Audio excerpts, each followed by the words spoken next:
How should a freelancer react to the presidential election? Or, to put it another way, here's a lesson I learned as a freelancer in post-dictatorship Chile. I'm learning to thrive in the gig economy. Would you like to learn too? Well, we've just had an election this week, and even though the ballots are still being counted, emotions are still very high, and a lot of people have a lot of opinions about what's going on, both good and bad. And some people are going to want to gloat. Other people are going to want to complain. Some people are going to be very upset. And here is what my suggestion is for you as a freelancer. Keep your politics to yourself as much as possible. I was on a real estate forum on Facebook, and there were a lot of people making comments one way or the other, saying they went on their Facebook page and talked about one side or talked about the other side and were commenting. And somebody said, well, aren't you alienating your possible customer base by doing that? And I think you are. I do. I think you are. And this was a lesson I actually learned down in Chile decades ago.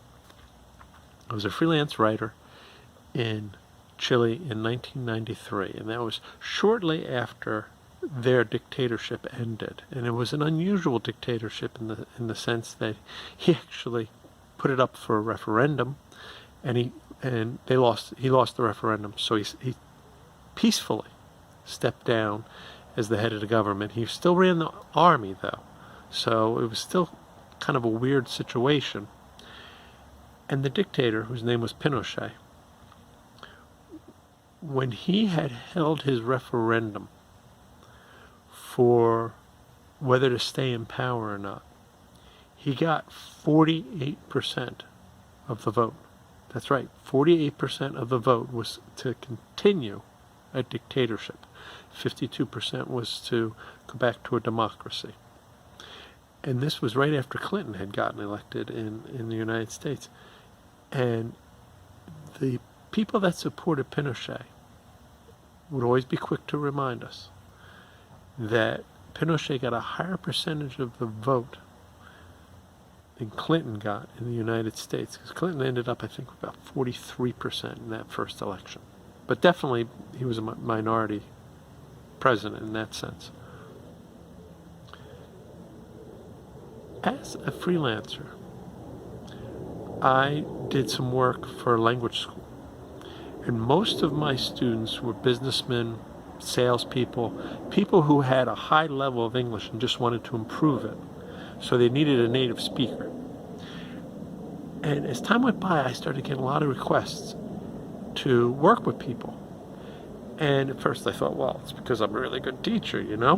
But no, it wasn't so much that. Finally, one of the bankers said to me, he said, the reason why people were asking for me rather than some of the other native English speakers is because I never brought up the dictatorship. I never lectured anybody about democracy. I never talked about human rights or anything like that. I went in and I taught English. I still remember that. Over all these decades, I always thought, you know, keep your mind on your job.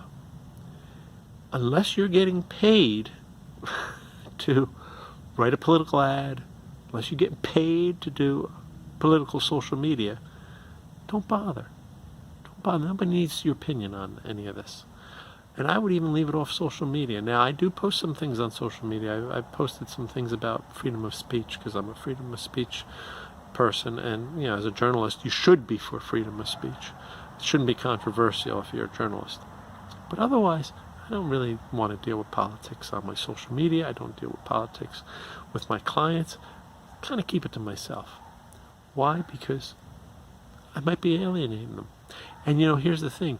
Your clients might not tell you they're upset if you start making political comments. They might just leave. So let me know what you think about this. Have you been making comments? Have you been talking to your clients and throwing a few snide remarks out there, making a joke or two that perhaps you really might not want to do. I'd be curious to see how other people are handling this. As for me, as I said, I'm just trying to keep my business going, trying not to alienate anybody because of politics, and trying to thrive in the gig economy. Anyway, please like and share this video. I know it's a little different than most of my others. It's a little bit longer, but I really felt I needed to tell you about this lesson that I learned down in Chile. I hope it's helpful for you. If you've got any thoughts on how to deal with politics as a freelancer, I'd love to hear them. Put them in the comments down below.